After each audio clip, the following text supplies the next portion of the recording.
Long ago, before the earth existed, there was only an endless stretch of water and chaos. Above the waters, in the heavens of Orun, ruled Olodumare, the supreme god. From this sacred realm, Olodumare oversaw everything that was, is, and ever would be. Olodumare had created the Orishas, divine beings, each with specific duties to maintain balance in the universe. Among them was Obatala, the Orisha of purity, wisdom, and creation, known for his gentle and kind nature. One day, Olodumare summoned Obatala and gave him a sacred task that would define his legacy. Obatala, descend to the waters below. From that chaos, create land and mold humans to walk upon it. Let them be in our image, filled with the spark of life. But remember, approach this duty with a clear mind and a pure heart. Obatala, humbled by this responsibility, bowed low before Olodumare and accepted the task with great reverence. To aid him, Olodumare gave Obatala a golden chain to descend from Orun, a snail shell filled with sand, a white hen, a palm nut, and a calabash of palm wine. With the divine tools in hand, Obatala descended from the heavens, using the golden chain to lower himself toward the endless waters. The wind swirled around him as he reached the chain's end. He paused and looked upon the chaotic waters beneath him. His task was clear: to bring order to this formless void. Obatala poured the sand from the snail shell into the waters. Slowly, the sand spread out, forming an island. The white hen, a symbol of life and activity, began to scratch at the sand, scattering it farther and wider. With each movement of the hen, the land expanded, growing into hills and valleys. What had once been headless waters had now been a firm foundation. At the highest point of this new land, Obatala named the place Ife, meaning expansion, the first land and the future cradle of humanity. It was here that he planted the palm nuts, and from it grew a tall tree that bore fruits. Its seeds would soon scatter, creating lush groves and symbolizing the promise of life.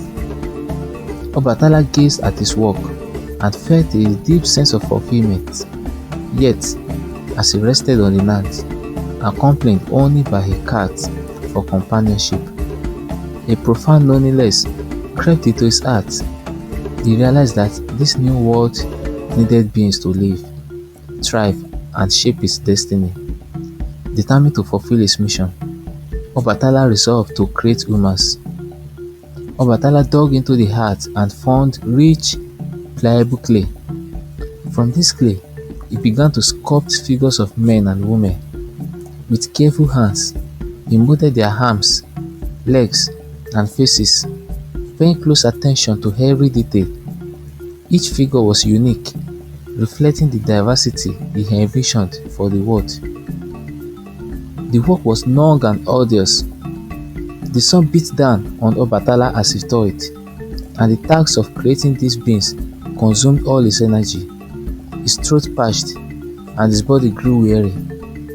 As he looked around for relief, his eyes fell upon the calabash of palm wine that Olodumare had given him, not for drinking, but as an offering to the heart. Surely, a small sip will not hurt, Obatala thought. He took one sip, and then another. The cool drink refreshed him, but soon it clouded his mind. As the wine dulled his senses, his hands began to falter. What had once been perfect figures became flawed. Some had bent limbs, others had misshapen faces, and some were incomplete altogether. Unaware of the full extent of his intoxication, Obatala continued his work until the clay figures were finished. Satisfied, he called upon Olodumare to breathe life into them. Obatala stood back as Olodumare sent a powerful wind across the night. The wind filled the clay figures with the breath of life, and one by one, they began to move. Their eyes opened, and they stretched their names. The once silent world came alive with the sounds of humanity's false voices. As Obatala observed these creations, his heart swelled with pride. But then, he noticed something that filled him with dread. Many of the humans were imperfect. Some were blind, others lame, and still others had twisted or missing features. Obatala realized that his moment of indulgence had caused these flaws. Stricken with guilt, he fell to his knees, overwhelmed by shame. How could I have been so careless? He cried. These beings, meant to be reflections of divine beauty, now bear the mark of my error. Unable to bear his guilt, Obatala ascended back to the heavens and stood before Olodumare. Bowing deeply, he confessed his mistake. I have failed in my duty, he said. I drank the palm wine and allowed it to cloud my mind. Because of this, I have created beings with flaws. I beg for you for your forgiveness. Olodumare, in his infinite wisdom and mercy, responded, Obatala, even in your error, there is purpose. These imperfections are not flaws, but variations of life. All beings, whether perfect or not, are sacred and have a place in the universe. What you see as a mistake is a reflection of the diversity of creation. Moved by Olodumare's words, Obatala made a solemn vow. I will care for those who are born with disabilities, he declared. They will be my children, and I will ensure they are loved, protected, and respected. From that day, Obatala became the guardian of those with physical and mental challenges. His vow marked him as a symbol of compassion, humility, and redemption. With renewed purpose, Obatala returned to Ife. He continued to mold humans, embracing their diversity and celebrating the beauty in every form.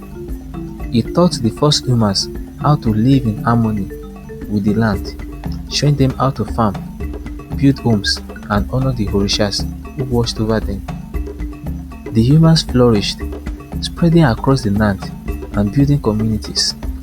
Ife became the spiritual center of the Yoruba world, a place where humanity and the divine were forever linked. Obatala's wisdom and kindness guided the people, and they revered him as their creator and protector. To this day, Obatala is worshipped as the Orisha of creation, wisdom, and purity. His devotees wear white to symbolize peace and clarity, seeking his blessings for guidance and protection. Festivals in his honor celebrate the sacrifices of all life, emphasizing the Yoruba belief that every being, regardless of their form, has value and purpose. The story of Obatala reminds us that even the divine can make mistakes, but through humility and responsibility, those mistakes can bring new beginning, a new meaning and beauty to the world. It is a tale of creation, compassion, and the enduring bond between humanity and the divine.